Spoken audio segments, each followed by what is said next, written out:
for being here. That game took a while, so y'all probably been waiting in here a little bit. Great win. A lot of respect for BYU's program, and I think Kalani, one of the better human beings we have coaching, and he's obviously done a really good job there for a long time. So really a good win for us. I thought it was a complete game, defense, offense, special teams. Felt like, last 2 weeks have played, what we call good football, and today was probably our most complete game where we played good in all three phases. Played good on defense, played good on offense, special teams wise.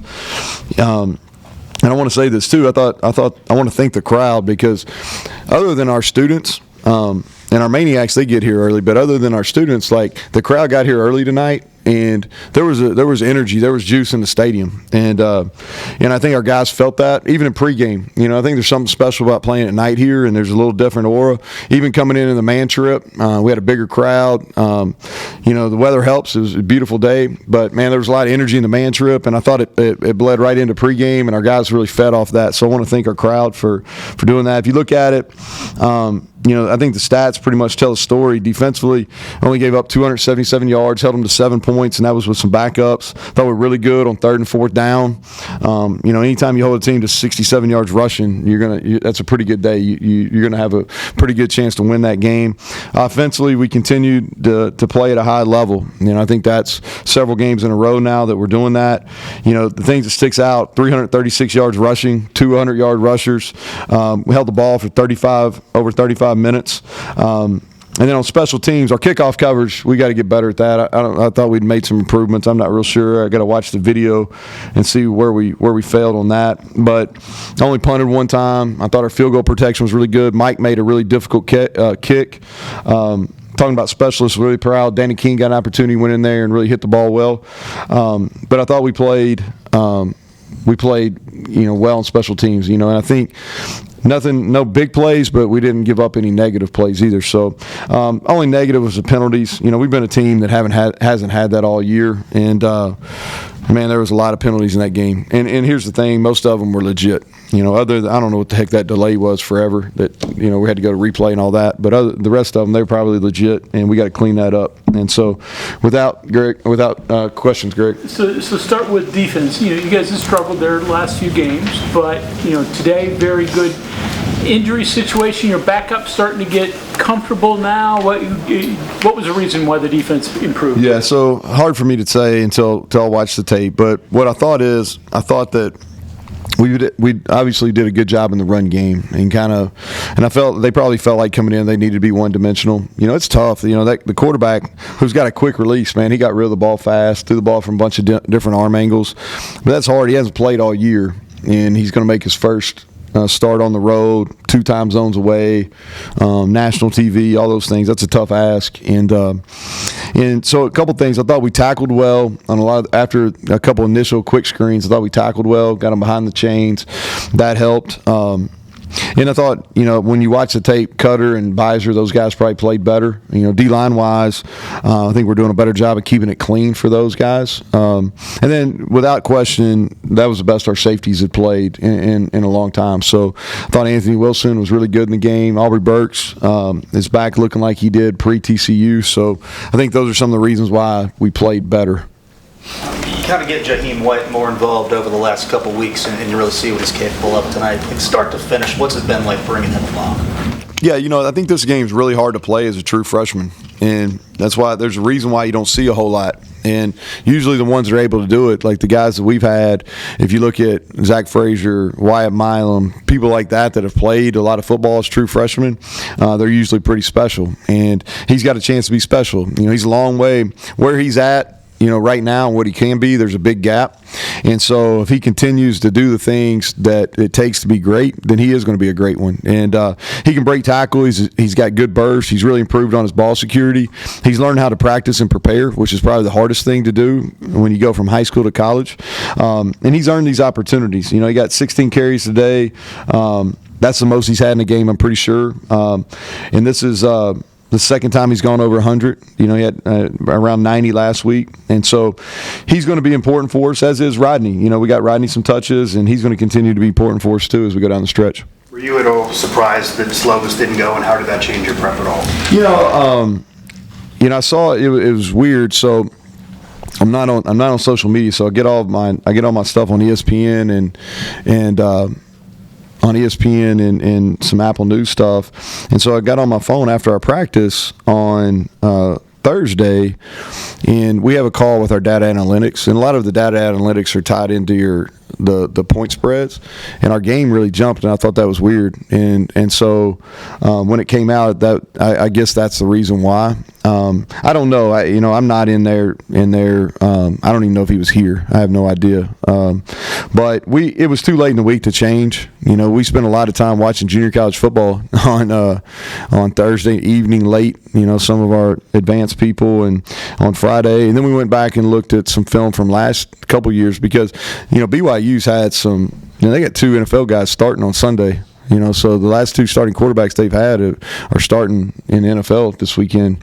And both those guys are mobile. So we went back and watched some film on that on Friday. But we didn't really alter our run game. We didn't really alter our plan defensively. It was too late in the week. Neal, you really needed to get Jaheim and CJ going after that stretch they had. It seems like you and Chad have just, I guess, pushed all the right buttons for both of them. Well, I don't know. Jaheim was more of he wasn't playing he wasn't playing as much, and that was more of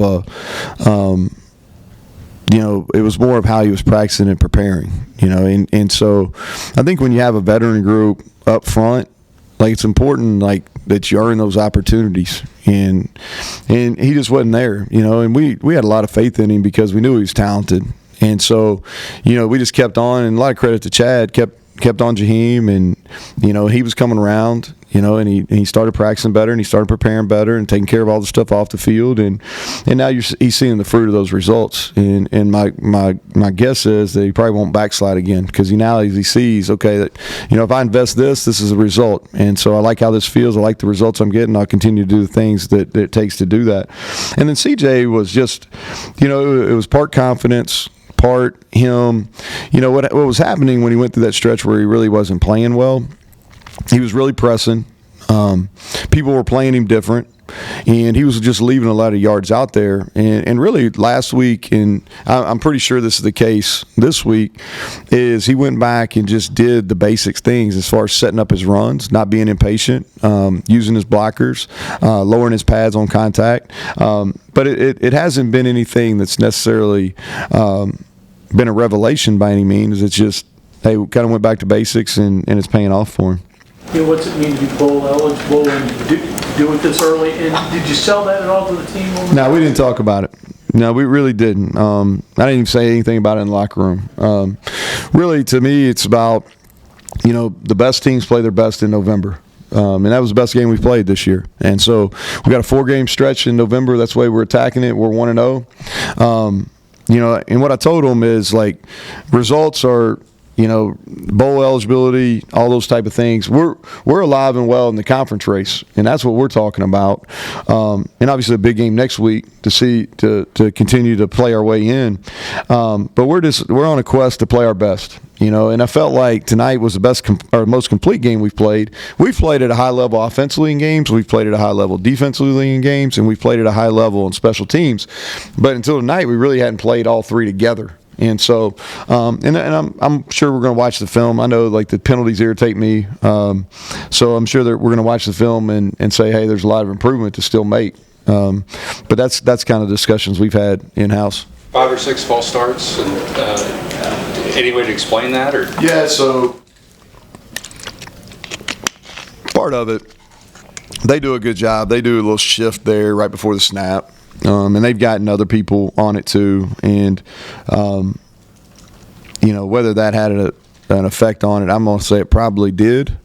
And that was a point of emphasis last year in our league, and we started calling it a little bit on the defense for simulating a snap. And without watching the TV copy, I don't know if they did or not, but I know they've done that in the past, and they've had a bunch of false starts on them offensively. And we worked on it, and obviously not enough because we had too many, and several of those were down in the red zone, so really costly. There was really versatile from the defense tonight with the 67 rushing yards, and then you break up 8 passes on the back end. I guess just aside from players making plays, what in the scheme do you like right now? Well, we've really simplified. We're not doing a ton. We've really, kind of playing just more two-gapping it up front to try to clean it up for the running backs. For the linebackers where they know their gaps. I think our D-line's playing double teams better. That's been a piece of it. Thought we rushed the passer better tonight. And they've got a left tackle to be a first-round draft pick, and the right tackle is one of the bigger human beings you're going to see. But I thought we rushed the passer better. And without watching on film, but the way I felt like on watching the game is I felt like we were more on our landmarks than zone coverage. And when you stay on your landmarks, the quarterback's got to be really accurate to get completions. You're going to give up some, but he's got to be really accurate. So I thought we were on our landmarks better tonight. You could probably split the season in half for just the two versions of your offense, right? The last couple of games and the sequence before that. How much of that is gradual, maybe inevitable, like you just thought you were going to get better? Maybe it was sidetracked by the quarterback health. And then how much was a dramatic difference where you guys have made some changes and created different ones? Yeah, so I think if you look at it, we've probably played pretty good since the bye week. And it's as much health as anything. And so I really felt like, and I think I've said this before, is I really felt like that we were going to take off offensively. If you go through the kind of the order of our season, Penn State's one of the top defenses in the country. And we just had some missed opportunities. If you remember, we dropped a couple passes and had some missed opportunities. But that's as good a defense as we're going to play all year.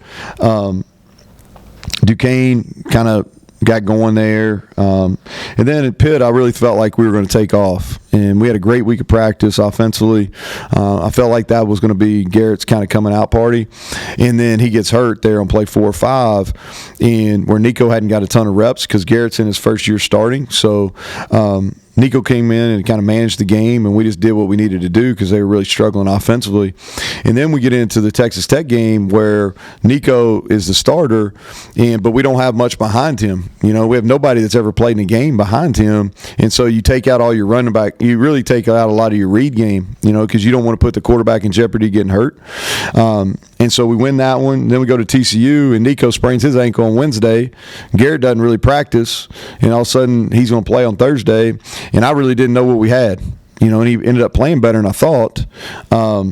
But then, so we get that win going the bye, and then we've really played offense. I mean, we've really played at a high level since then, and we've been more, reading the run game. We've been more perimeter oriented as far as getting some receivers involved in that. And we're throwing the ball downfield better, which helps. We didn't hit it as many the last 2 weeks as I'd like to. But we're starting to hit our stride. I mean, there's a lot of things we can do better, but we're starting to hit our stride. And I said this last week too: is 6 gives us a chance. He's a really good player, and he gives us a chance week in and week out.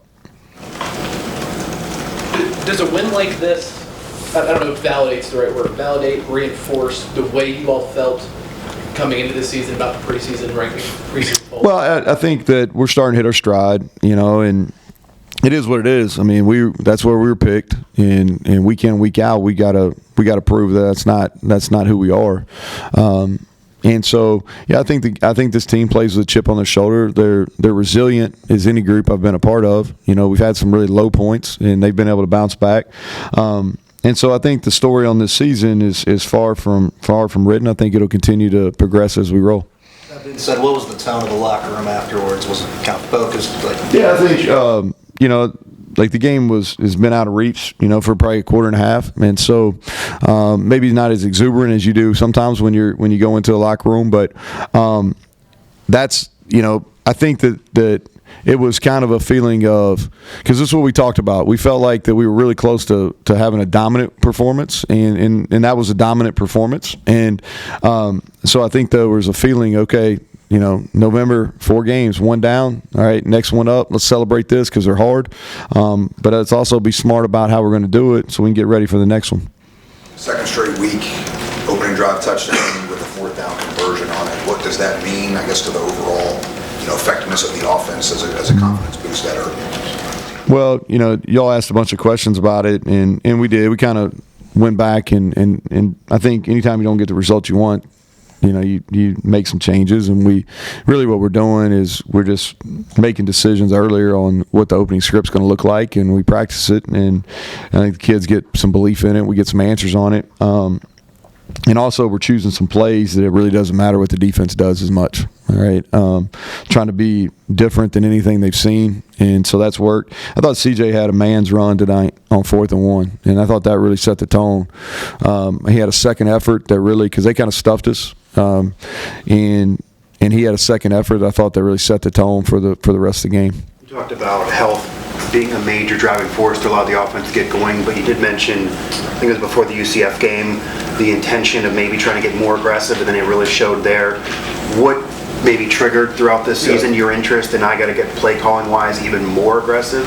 Well, we've been pretty aggressive all year, really. I think the thing at UCF that we did is we were going to be really aggressive there as far as going for 4th downs. I think that was what y'all were asking last week after the game, and we were going to be really aggressive. I think Greg asked about going for it on 4th down. We were going to be really aggressive in that game. But I think what you're seeing is a maturation of, Jaheim White's playing, and he's playing well. He's a true freshman. Traylon Ray on the second drive of the game made 2 great plays. He's a true freshman. Rodney Galler getting him more involved in some run game stuff, and that's helping. And so I think, and then Garrett is growing week in and week out also because of making decisions. And I think that shows some growth there too. The 2-minute drill at the end of half, he didn't put the ball in jeopardy. They were dropping 8, sometimes 7, and he did a really good job with less than a minute kind of making his way downfield without putting the ball in jeopardy. Anybody else? All right, thank you all.